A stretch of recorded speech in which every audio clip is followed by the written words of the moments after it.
Udumo kuNkulunkulu kweliphezulu nokuthula emhlabeni kubantu abathokozelwa nguye. Kubaba uNsibando kubingelela uNdlalifa izulu. Ngithi uJesu Kristu inkosi.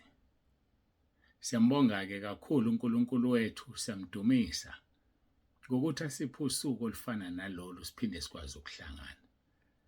Ngiye ngisho-ke ngithi mina kade nganigcina ngoba phela izolo besilalele inceke kaNkulunkulu baba umfundisi uZulu, yena obesele ngesonto entabeni ngesikhathi thina singekho, njengokuba besingekho sisemyudeni eBrentshini. Siyambonga-ke uNkulunkulu wethu, ngiyathemba ukuthi nizwile ukuthi ebandleni ukhishwa kanjani umphiko uKristu. Umkhuleko nje kuphela. Akezane kwisikhali esikhulu kabi umkhuleko. Isikhali esikhulu ngendlela emangalisayo. Mawukhuleka ngendlela ukwiposition eright, uNkulunkulu uyakuphendula. Hayi uNkulunkulu uyakuphendula, yiba kwiposition le ezokwenza ukuthi uNkulunkulu akulalele. Yiphi lo position? Mawufunda amaHubo 34 uverse 15, uthi indlebe yami ikukho ukukhala kwabangcwele. Ake ngiphinde. Uthi indlebe yami ikukho ukukhala kwabangcwele. Ngamanye amagama, iposition yakho iholiness, ibangcwele njengokuba uJehova uNkulunkulu wethu engcwele. Mawungcwele ukhala kanye aphendule. Ngakho yiba kwiposition mawufuna uNkulunkulu akuphendule. Bese ukhuleka ngendlela. Yileke sesike safundisana ngayo ukuthi ukukhulekwa kanjani. UJesu wamtshela omunye umama waseSamariya lapha kuJohn chapter 4 wathi, siyezi isikhathi futhi sesifikile ukuthi abakhulekayo kuBaba bakhuleke ngomoya nangeqiniso. Iyona indlela ukukhulekwa ngayo le. Ukhuleka ngomoya nangeqiniso. Ungadideki-ke masithi ukhuleka ngomoya bese uzoshaya ilimi la ezingavusiwe umoya ongcwele. Akukhona ukukhuleka ngomoya lokho. Sikhuleka ngomoya nangeqiniso. Bese sibangcwele uzombona uNkulunkulu ekusampulela. Epho uyasampula anyway. Kwasho impumputhe abantu abayinakanga lapha kuJohn chapter 9. Ngiyafika nje ukuthi ezidlule kuyona uverse 31. Ngesikhathi belokhu bembuza kade impumputhe evulwe uJesu. Ngoqala ku30 waphendula lowo muntu wathi kubo, lokhu kuyisimangaliso ukuthi nina nazi lapha evela khona, ingani uvule amehlo ami. Anazi nini ukuthi uvela lapha uJesu? Ingani uvula amehlo ami?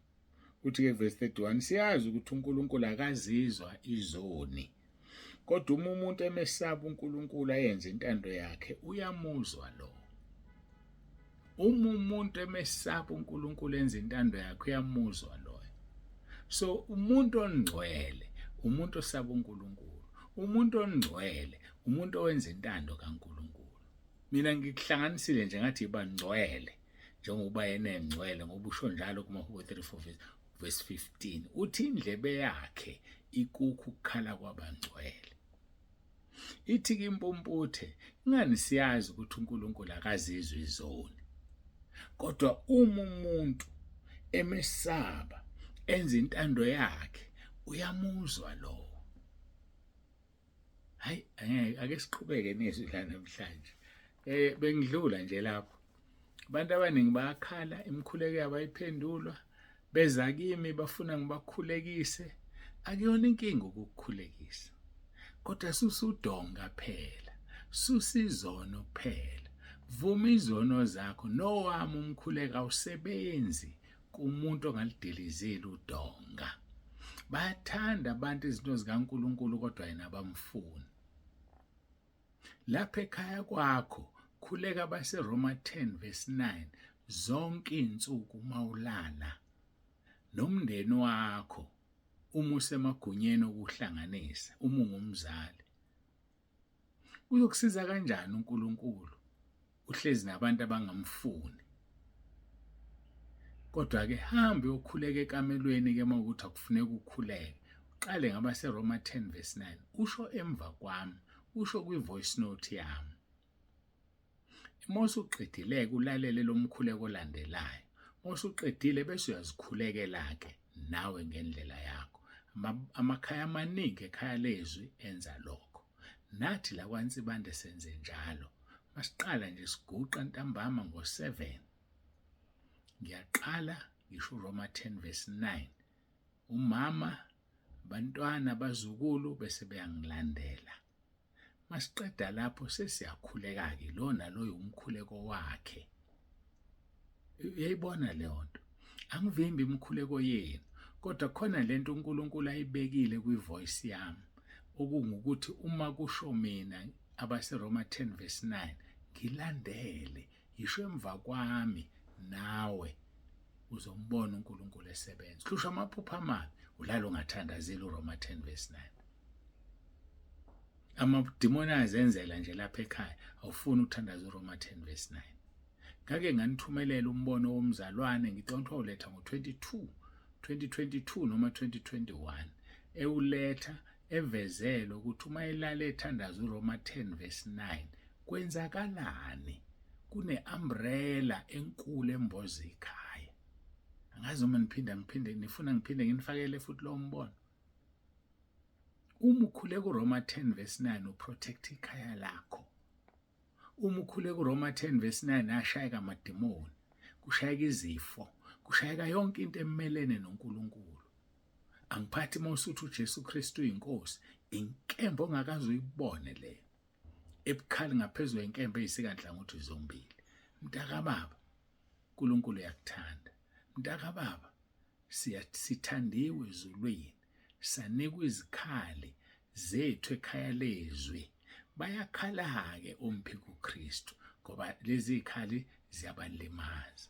Bayakhala kwamanye amabandla bekhaliswa umona ukuthi lento yambulela usibanibani bengembulelwa ngani thina esiyibandla elikhulu. Thina kade sabakhona. Ungubani ubani? Bangibize ngamagama, bangibize ngakho konke. Angikhathazeki. Nenkosi uJesu kwathiwa inoBelzebuli. Nenkosi uJesu yabizwa ngakho konke. So ababizi mina, babiza lo mgibele. Bangcwele bazalwane, sinikwe ithuba ekhaya lezwi lokumkhonza uNkulunkulu ngobungcwele. Sinikwe ithuba ekhaya lezwi lokufunda kumbe singafinyelela yini ekulazeni iqiniso. Bengingakathandazi.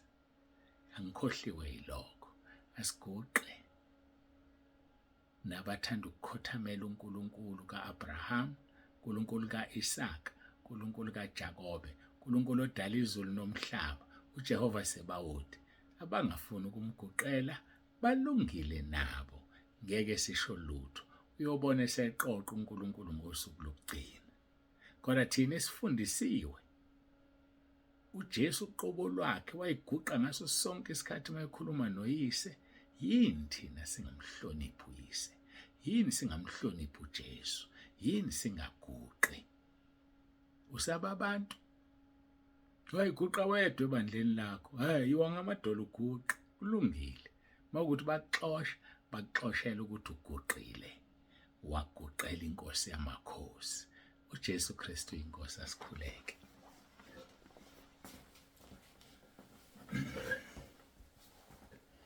Babongcwele, babolungileyo, uNkulunkulu onomusa, siyabonga, siyathobeka phambi kobuso bakho nangawo lo mzuzu. Sibonga uthando sithande ngalo nokusihlanganisa. Ngiyacela Nkosi ukhulume, uzambule phakathi kwethu ngezwi lakho. uJesu Kristu inkosi. Amen. Siyambonga-ke kakhulu uNkulunkulu wethu, siyamdumisa. Ngiyacela-ke sifunde izwi lethu likhuluma ngobunye bese sidlulela-ke kumphiko uKristu. NgokaJohn chapter 17 verse 20 no21. Angiceleli laba bodwa kepha nalabo abakholwa yimi ngezwi labo ukuba bonke babe munye njengalokhu wena babukimi nami ngikuwe, ukuba nabo babe kuthina ukuze izwe likholwe ukuthi wena ungithumile. Umkhuleko wenkosi ethu uJesu eyikhulekela ubunye ukuthi asibe munye. Simunye yini thina njengabazalwane? Simunye yini thina njengezinceku zikaNkulunkulu, njengabefundisi? Simunye yini thina na njengezinhlanga ezihlukeneyo, different races, noma siyabandlululana kunobandlululo? Ngalolu suku luyeza usuku oluvutha njengeziko, usho njalo uMalaki chapter 4 verse 1. Luyeza usuku oluvutha njengeziko. Angibuye ngiqoqeke, moya kaBaba, moya ongcwele. SikwabaseThesalonika besibili, bazalwane, siku chapter 2, sikhuluma ngokufika kwenkosi okuya kwandulelwa ngokufika komuntu ongenamthetho. Ngichazile ukuthi ukufika kwenkosi okukhulunywa ngakho la, it's when the Lord touches down, ethinta umhlabathi. Kungukubuya kwesibili lokho. Ngesikhathi elanda ibandla akazuthinta umhlabathi, akuthathwa njengokubuya kwakhe lokho. Ukubuya kwakhe ngathi umuntu mayehambile uyabuya, kusho ukuthi uhambela phakade ekhona.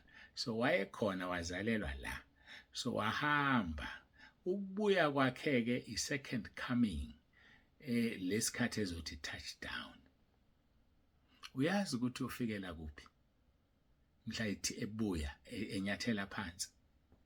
Uyazi into ofikela kuphi? Hayi wena ulalele lezi inkonzo, bayangibiza abazalwane, bangibiza abefundisi namabandla. Lalela inkonzo zangesonto, leyo ngishiyele zona uzwe ukuthi uyofikela kuphi la ezobusa khona iminyaka e-1000.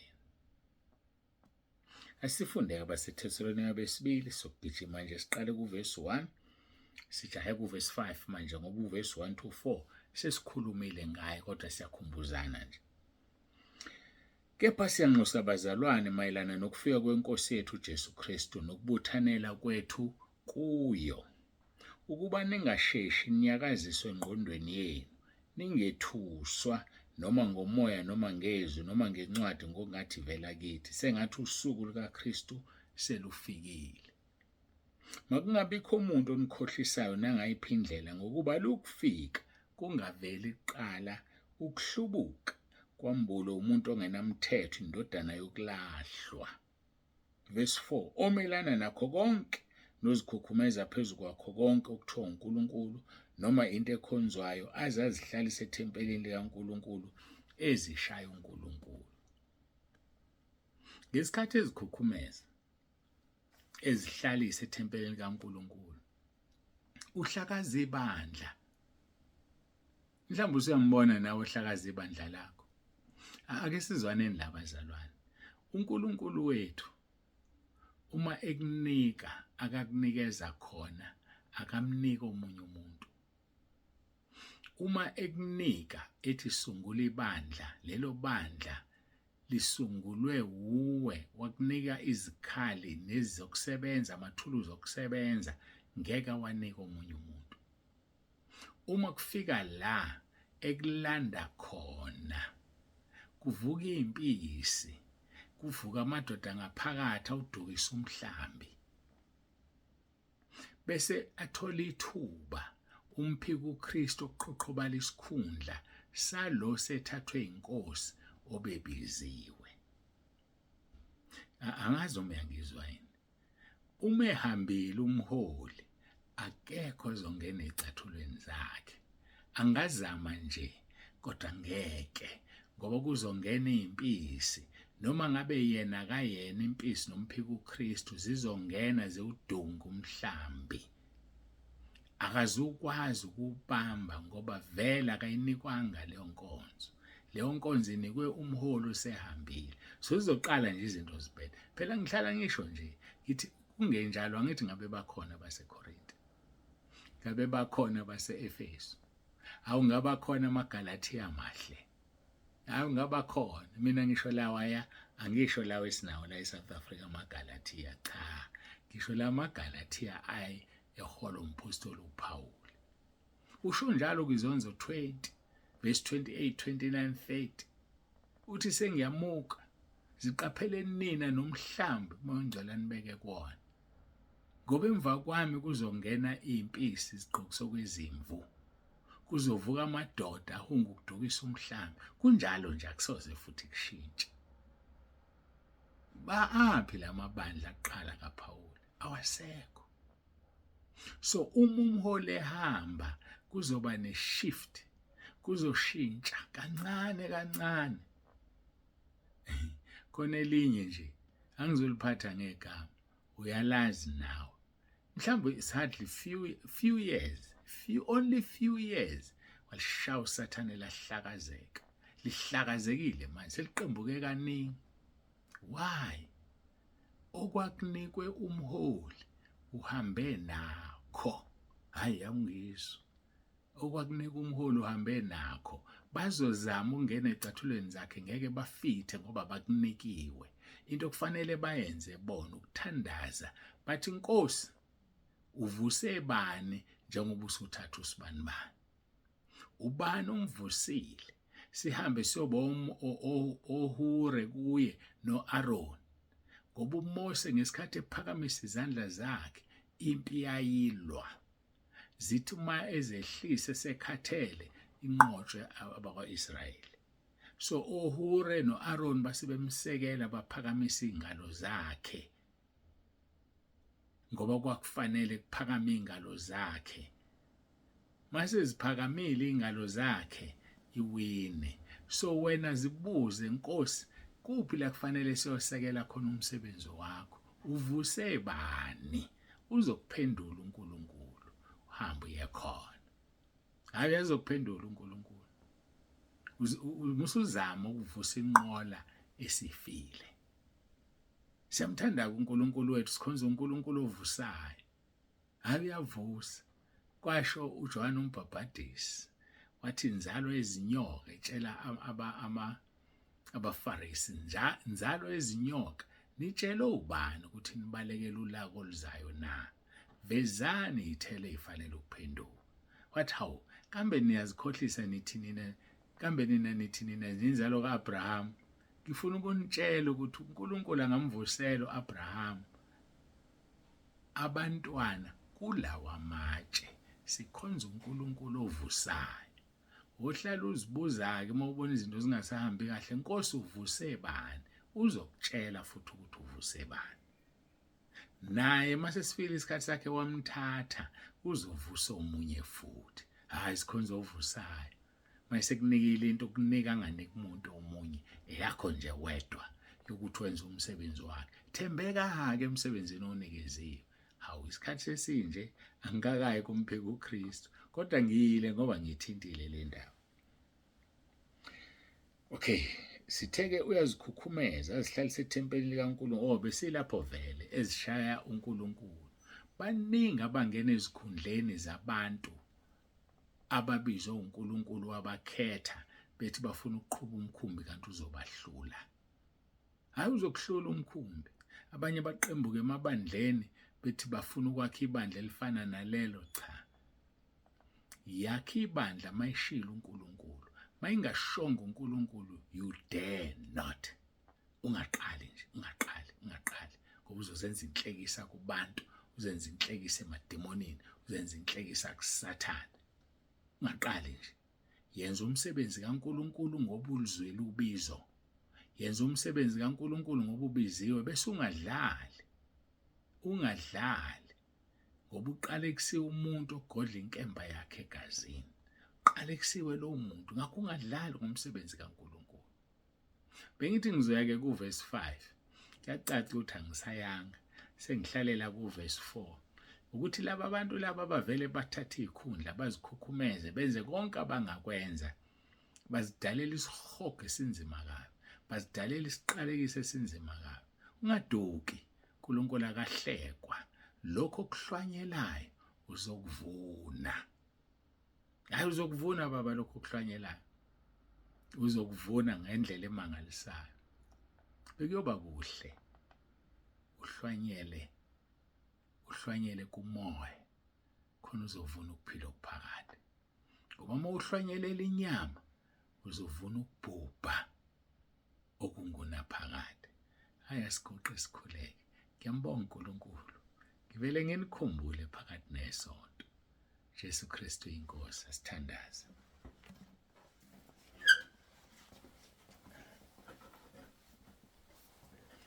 Babongcwele, babolungileyo, uNkulunkulu onomusa, siyabonga kakhulu ngakho sesikuzwile. Dumo lonke silinikeza wena lukufanele. Busisa yilo naloyo lalele. Ngiyacela ngegama elinamandla lenkosi uJesu kuba ezwe, enze, aphile impilo engcwele, avuma izono zakhe ahlukane nazo. Ngoba ushilo kwiZaga 28:13 wathi ufihla iziphambeko zakhe ngeke aphumelele, kodwa ozivumayo azishiye uzothola umusa. uJesu Kristu inkosi. Amen. Siyambonga-ke kakhulu uNkulunkulu wethu, siyamdumisa. Baba uNsibande yavalelisa uthi uJesu Kristu inkosi.